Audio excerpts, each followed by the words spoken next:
ayca sëñ bi Dia bisimilah. waaw ñu dajal kon Théodore Chérif Monteil moom nag député la ci assemblée nationale jiite parti bi di Union citoyenne bunt bi di fàttali ni moom ci élection législative yi dafa demoon liste indépendante am poste député wante bi mu demee ci biir dafa rejoindre groupe parlementaire Benno Bokk Yaakaar li ko waral nag mooy coowal Ousmane Sonko li ndax assemblée nationale yéen convoqué nañ leen demain incha allah ci jeudi bi bu midi jotee ngir xam xëy na càmbar li nga xamante ni mooy procédure de levée immunité parlementaire bu Ousmane Sonko laataa loolu am nga un commentaire particulier en tant que sénégalais ci li xew coowal Ousmane Sonko li. jërëjëf Chérif di rafetluwaat encore une fois jotaay bi déglu naa bu baax un peu les différentes positions en tout cas ci affaire bi. C'est vrai que j'ai suivi l'information, je l'ai suivi un peu de loin parce que ça fait 2 semaines que je n'étais pas au Sénégal, maa ngi woon à Khartoum dans le cadre de mon travail personnel. Di def juste benn précision du ma président Union citoyenne Buntu bi président Union citoyenne Buntu bi El Hadji Ibrahima Mbow la tudd di profiter aussi ci occasion bi pour wax ne tey la Union citoyenne Buntu bi am 14 ans. 10 février 2007 lañ ko créé. Donc di ndokkeel tous mes compagnons, tous les citoyens qui constituent ce parti. Vous savez, comme ni ko Aïssatou waxee, comme ni nga ko waxee, quand il y a boo amee un problème de ce genre, un problème de mœurs, c'est toujours une affaire privée à la base. Ça devient national parce que une des parties est un homme politique. C'est collègue donc, député. Voilà, c'est un député. Donc c'est un peu normal que toute la presse en parle et que ça intéresse un peu, que ça interpelle l'ensemble des citoyens sénégalais. Mais c'est toujours une parole contre une autre. Quel que soit ñaari nit ñi seen poids dans le landerneau public sénégalais. Parole la contre beneen parole. bu nekkee parole contre parole position bu ci nit munti jël boo xam ne nekkul ci du protagoniste direct dafay nekk une position partisane parce que kenn amul élément yi. li xew kenn xamu ko. kenn xamu ko. personne kumpa la ci ñëpp. c'est pour ça que problème boobu bu amee ñuy sàkku ci yoon. donc kiñ def. dem ne yoon def nañ ma li kiñ accusé ne yaa def ñëw yoon oo ko mu tontu mbir mi nag dafa tëddee noo xam ne kiñ war a oo député la donc may wax tout de suite que ne quelles que soient les positions dañu war toujours di respecter yoon c'est-à-dire même bu fekkee ne dañ foog ne que suñu justice dañ ko instrumentaliser duñ foog ne suñu institution yi dañu faible et cetera et cetera mënuñu détruire suñu institution yi pour demain di leen tabaxaat c'est-à-dire quel que soit combat bi ñuy mener dañ ko war a mener dans un cadre objectif dans le respect des institutions. Respecter la procédure et rassurer les citoyens. Respecter la procédure d'abord. Respecter la procédure d'abord mooy que ne quand il y a une accusation ou une plainte contre un député convocation waruloon am. Parce que mënul nekk. Les textes sont très clairs. L'article 51 du règlement intérieur de l'Assemblée nationale est très clair. Le député ne peut pas être poursuivi, sauf en cas de flagrant délit. Et je pense que dans la situation actuelle, kenn convoqué wul flagrant délit. Donc convocation waruloon am waruñu woon sax yegg ci mu naan du ma uyu ji wala ne yëkkati suma malaanum kiirlaay. Aujourd'hui, les gens disent que il y a une procédure qui est entamée pour lever son immunité parlementaire. Moi, je ne suis pas au courant. waaw parce que gis nañ benn dans le respect des formes, c'est pas les députés qui sont convoqués. C'est le bureau de l'Assemblée nationale qui est convoqué. De quoi ils vont parler? Peut-être qu'ils vont parler de ça. Mais luñ ci mën a wax rek supputation la. Moi, je suis un homme. Le ministre de la Justice a saisi. C'est ce qu'on a dit. Moi, j'ai pas vu le document, j'ai pas vu la lettre. En tout cas, la procédure, c'est ça. Si le procureur reçoit une plainte contre un représentant du peuple sénégalais, contre un député, le ministre de la Justice saisit le bureau de l'Assemblée nationale. pour une levée de l'immunité parlementaire c'est l'article 52 du règlement intérieur. ci wolof. waaw ma ne bu député amee problème ak yoon mënu ko poursuivre directement. Assemblée nationale dafa war a joxe autorisation pour yoon poursuivre ko topp ko. donc ministre de la justice day bind. article 52 def ne bu ministre de la justice bindee. Assemblée nationale bureau bi bu réunir day saisir commission des lois. bu saisiree commission des lois daje daal di teg benn kuréel ñu oo parti yëpp waxtaan ak ñoom ñu doog a oote plénière pour xool ndax dañuy lever immunité wala déet. donc bureau bi dina daje suba benn député mënu la wax lan lañ fay wax. ci loolu sax yaa ngi wax Chérif mu ngi koy junj sax nee nañ bind nañ benn communiqué def naa ne communiqué bi ñu bëri gis nañ ko mais communiqué bi xëy na man boog li nga xam ne moom moo ma ci interpellé personnellement mooy amul tampon amul signature. je sais pas nag xaw ma ndegam noonu lay demee. saa su li ne moom la ñu tuddee. convocation jëmale ci député yi conférence des présidents bi. non gisuma tampon gisuma signature. ban communiqué nga gis foofu. Que les députés sont convoqués à 12h maintenant si ordre bi ils ont mis juste information. c'est-à-dire gisuma tampon gisuma signature. Convocation bureau Assemblée nationale c'est une convocation formelle. Le président signe un communiqué qui est adressé directement aux membres du bureau. du nekk sax ci casier. donc c'est signé.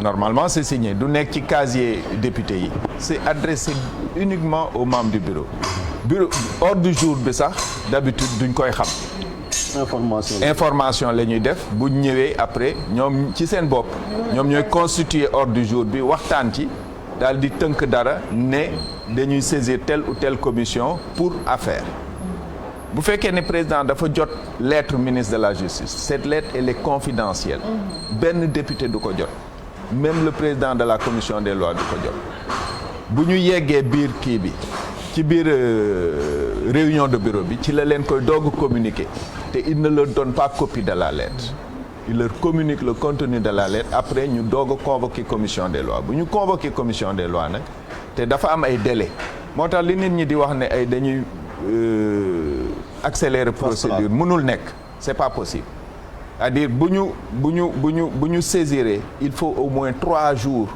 balaa ñuy teg commission des lois bi bu ñu tegee commission des lois bi daal di teg comité ad hoc bi nara def enquête bi comité ad hoc boobu dafay entendre toutes les parties day entendre plaignante bi entendre député bi bu fekkee député bi mënul présenter wu mu yónnee soit son avocat soit ay député yu ko représenter et cetera bu ñu defee loolu yëpp ba pare ñu doog a convoquer une plénière pour passer au vote. donc maintenant partant de ces faits là ngeen di xool ba xam dañoo war a lever wala waruñu lever. absolument c'est comité ad hoc bi commission ad hoc bi def enquête bu livrer ses résultats. C'est à partir de ces résultats que chaque député def sa propre opinion pour jël ça peut prendre 10 à 15 jours. Dans le cas de Khalifa Sall, je pense que ça avait pris une dizaine de jours, 12 jours. mais yenn saa yi choix bi est-ce que position politique yi mënut a déterminer choix au-delà des faits. choix wu nit kan. au-delà des faits. absolument vous savez assemblée nationale boo gis ci àddina dafay am boor amul assemblée bu neutre existé wul léegi nag député bi mun na am objectivité. waaw mais assemblée bu neutre amul. Aujourd'hui boo demee aux États-Unis les démocrates quand ils sont au pouvoir dañuy jéem contrôler parlement bi.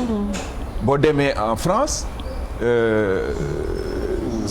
Macron dafa am une majorité écrasante à l'Assemblée nationale française parce que loolu moo koy permettre mu gouverner boo nekkee ci assemblée boo xam ne dafa équilibré gouverner day jafe donc dirigeant bu nekk day jéem a xëcc assemblée ci côté maintenant nag député bi ma daaneel député bi ci boppam bu xamee li ko yóbbu assemblée nationale dina xam ne demu fa pour supporter député demu fa pour liggéeyal président. Et malheureusement fii pour nga gis député bu aller à l'encontre de son groupe parlementaire fii c'est extrêmement rare.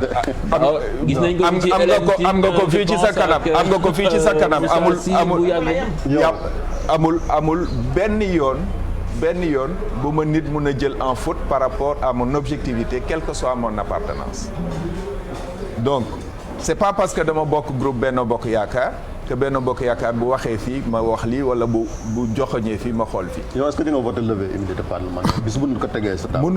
mënuma tey wax ndax dinaa ko voté wala duma ko voté xam nga wax naa la léegi il faut que ñu def enquête indi les faits man fi mu nekk nii xaw ma lan moo xew ci affaire bi xaw ma ndax la plaignante a raison xaw ma ndax celui qu'on a accusé à tort ou à raison xaw ma ci dara. En réalité loolu intéressé wu ma justice bi la intéressé ce qui m'intéresse c'est est-ce que en tant que député dinaa jox feu vert justice pour mu poursuivre un député ou pas loolu pour ma def ko il faut que ma am les éléments c'est-à-dire moom bu ñu ko dégloo mu wax daal di ne lii ak lii moo am déglu ko le mu wax mu ne lii ak lii moo am je vais me faire mon opinion. mais depuis que nga nekk député foofu est-ce que mës nga jël contre-pied ce groupe parlementaire. Très souvent. Quasiment tout le temps d'ailleurs. Khalifa voté woon nga. voté woon lever immunité. En principe. Dans le principe absolu je suis contre les levées d'immunité parlementaire parce que.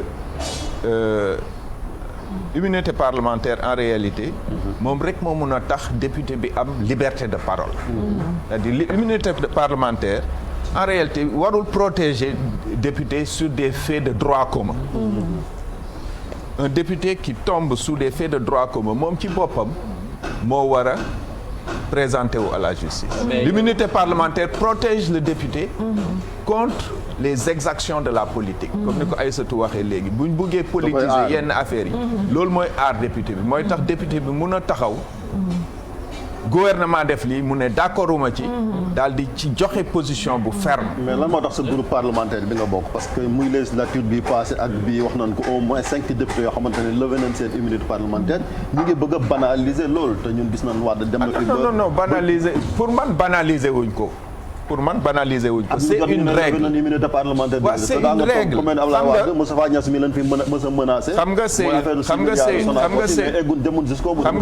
règle xam nga c'est une règle mënuñu tamit jox ay nit ndombo tànk ne leen lu leen neex ngeen def parce que warul nekk une surprotection warul nekk armure immunité parlementaire dafa war a permettre député bi muy exprimer wu librement ñu bañ ko cee poursuivre ci ses prises de position mais warul tax député bi nekk à l'abri de toute action judiciaire ce n'est pas possible.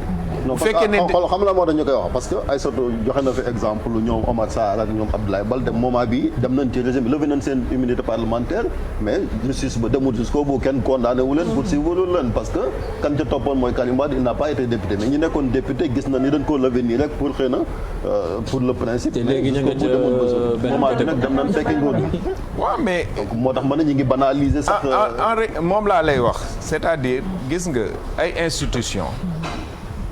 lu mu compliqué ça reste la règle xam nga bu fekkoon ne possibilité lever immunité parlementaire amuloon kenn du wax ne danañ lever immunité parlementaire yi kii wala kële c'est parce que c'est possible et fi ñu koy jaarale kenn rëqul dara dañ ne que bu fekkee ne nit am na problème député am na problème avec la justice ministre de la justice am na droit saisir Assemblée nationale pour demander la levée de son immunité parlementaire est-ce que loolu le ministre de la justice def wala déet c'est ça c'est la loi qui le prévoit. Okay. Donc on ne peut pas parler de banalisation. D'accord tey bu ñu xoolee fonctionnement assemblée yéen en tant que député yaakaaru leen ne war nañu mën a am ay coppite yoo xam ne ñu def ko ba tey image boobu ñu amoon ci député du peuple mu delluwaat parce que tey on n'a pas l'impression d'avoir des députés du peuple parce que la preuve bu ñu wax dañuy wax député député lii ku nekk am foo xamante ni si moom nga féete et là on en oublie même la place du peuple au sein de cette assemblée. C'est normal que ñuy wax député diw c'est normal parce que ay partis politiques ñooy yóbbu député yi assemblée nationale. mais yow est-ce que yow sa libre arbitre bi nga am new loolu moo la ko may. absolument moom laa ci loolu laay ñëw sénégalais yi sénégalais yi dañuy def des engagements de salon. man ça fait 20 ans ça fait 30 ans may xeex pour que chaque citoyen sénégalais nekk un acteur politique. c'est-à-dire aujourd'hui bu ñu naan assemblée nationale ña fa nekk ay dof lañ députés yi ay cancre lañ xamuñu et cetera mais ñooñu ñoo présenté wu devant le peuple sénégalais ne fal leen yow bu fekkoon ne avec toute ton intelligence da nga ñëw présenté wu devant le peuple sénégalais ñu fal la boo demee keneen def ko ñu am un nombre critique de personnes indépendantes objectives yoo xam ne dañuy xalaat di wax li ñuy xalaat. mais assemblée nationale day basculer. mais xam nga tamit assumen tam bu jógee ne dafa bëgg tam place su député tamit dañ lay laaj ci Sénégal mooy an sa base foo toj. man bi may jóg en 2017 bi may jóg en 2017 naan damay nekk député la première interrogation mooy Théodore Chérif Monteil. loolu mooy lan. loolu mooy lan. est-ce que tur la sax. te boobu 47 liste la amoon. waaw ñii naan ndax tubaab laa ñii naan ndax ma nekk Saalum pire. su ma maam dëkk Kasaas ah. xëy na sant bi moo leen ci xaw a. waaw sant bee leen si jaaxal. mais bu fekkee ne ku ci nekk daf ne ah su ma demee duñ ma fal. dañuy toog. gis nga politique. fit ak pas-pas. moo la ciy dugal moo la ciy avancé loo. gis nga ñi nekk assemblée nationale nii quel que soit lu ñu xalaat ci ñoom c'est la représentation du Sénégal. C'est le microcosme du Sénégal. gis nga li nit ñi di wax ne ah assemblée nationale waruñ fa saaga mais dañuy saaga ci kuréelu Sénégal yëpp donc foog mu am kuy saaga assemblée. saagakat yi dañuy fal seen député. nappkat yi fal seen député. béykat yi fal seen député. mais sauf que tamit système élection bi tamit dina da ciy jouer parce que ñu bari su ñuy jox nit majorité président ba mooy tax ñu falaale ña muy def ci listam. te loolu tamit. mooy andi loolu laa lay wax fi mu nekk nii parce que engagement bi moo des. c'est-à-dire ñun Sénégal dañ bëgg changer affaire yi. mais bëgguñu nit ñi changer. mënuñ changer affaire yi sans que nit ñi changer. c'est-à-dire mënuñ nekk à la périphérie di commenter l'action politique au moment où politiciens yi ci seen bopp nekk dans le feu de l'action. mais monsieur Monteil man bu ñu ñëwaatee ci affaire Sonko bële wax nga ni procédure bi respecté wuñ ko di ko yónnil convocation est-ce que foofu mënuñu woon a xaar ci assemblée nationale quand même mu tapé non sur la assemblée nationale mënul tapé sur la table. pour député bi ne seen député la pourquoi ñu ko yónnil convocation. assemblée nationale mënul tapé sur la table pour ça.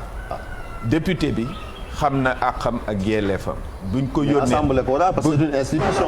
non assemblée soxlawul di ko aar assemblée aar na ko bi mu bindee règlement intérieur bi ne que mënuñ ko convoquer donc bu ko quel que soit ki ko convoquer le député n'ira pas répondre du dem.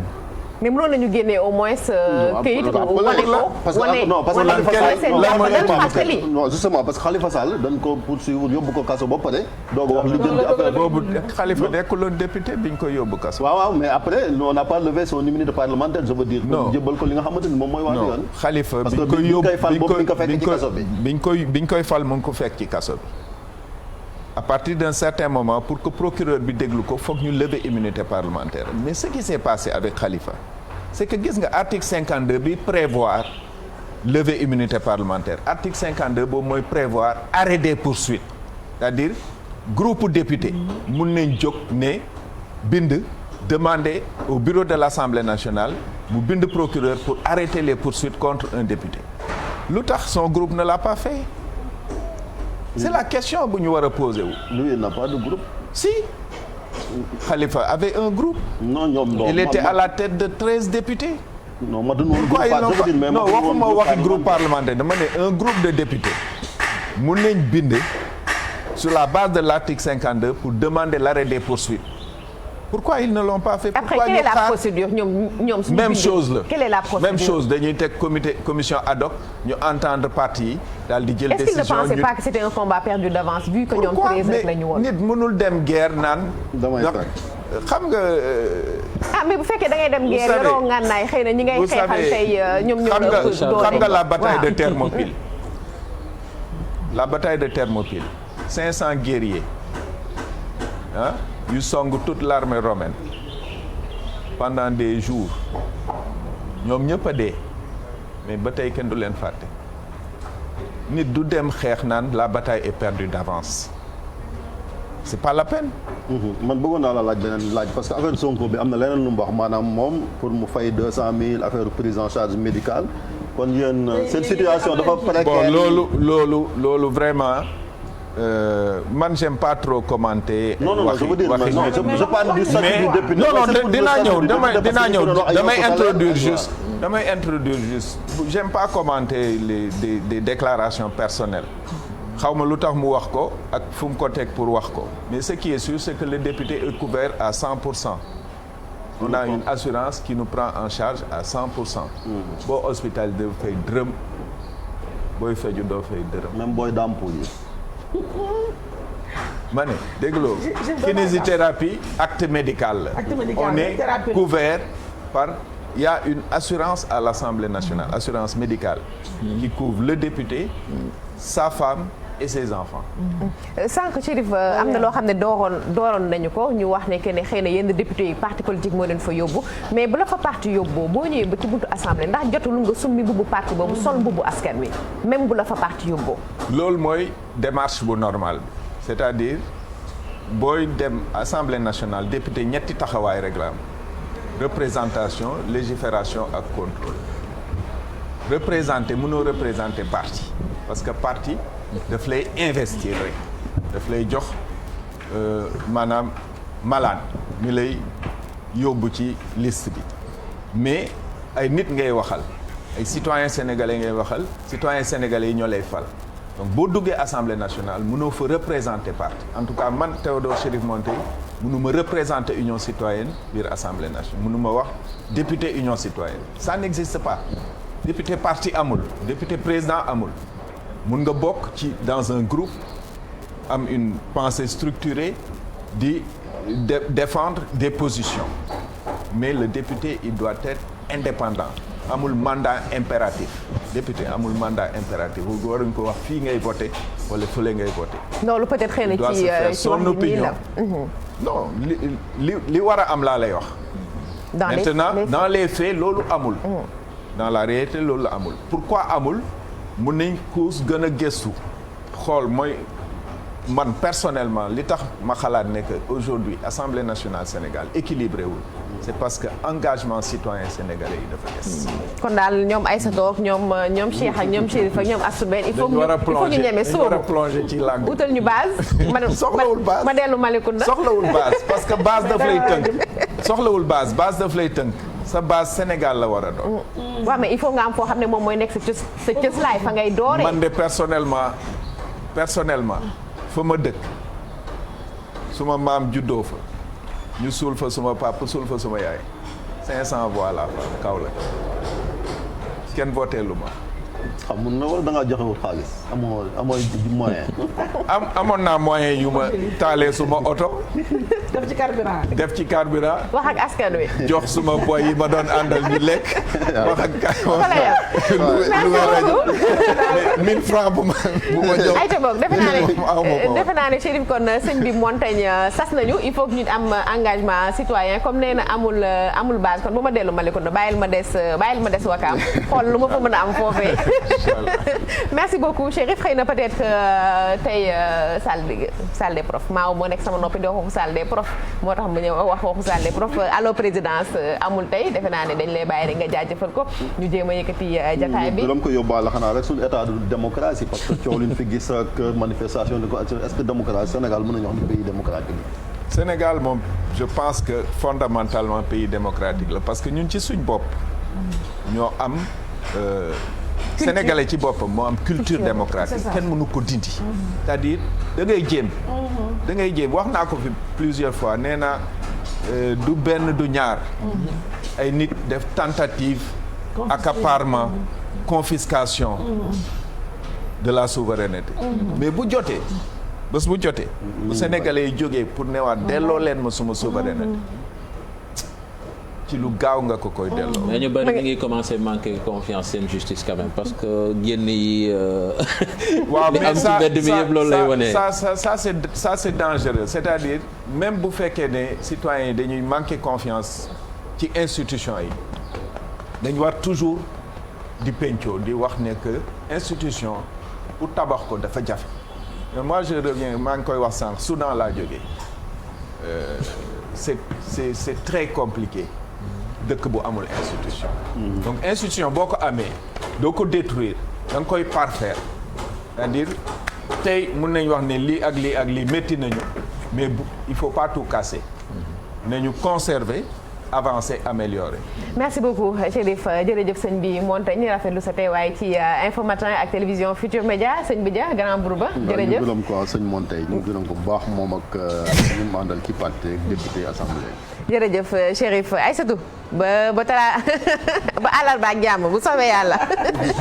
ça va à mercredi prochain. incha allah merci beaucoup Serigne Cheikh. à demain incha allah merci beaucoup jërëjëf di rafetlu seen ànd ak télévision Futur Média naka noonu seen àndandoo ko Infos Matin day wéy yeewu leen dina ñëw bu ci kaname xibaar yi ak rédaction bi dina dellu si benn waxtu encore une fois merci beaucoup merci d'être avec nous def naa ni ku sëñ bi Montagne waxee noonu lañ naan Sénégal góor ga ca genn kàddu ga waaye réew ma ca genn kàddu ga bu waxee ren balaa waxati déwén ñaan yàlla rek mu defal ñu jàmm defal ñu salaam te musal ñu ci yenn jafe-jafe yi en tout cas merci beaucoup excellente journée à vous yal na leen yàlla sàmmal boppam mille merci au revoir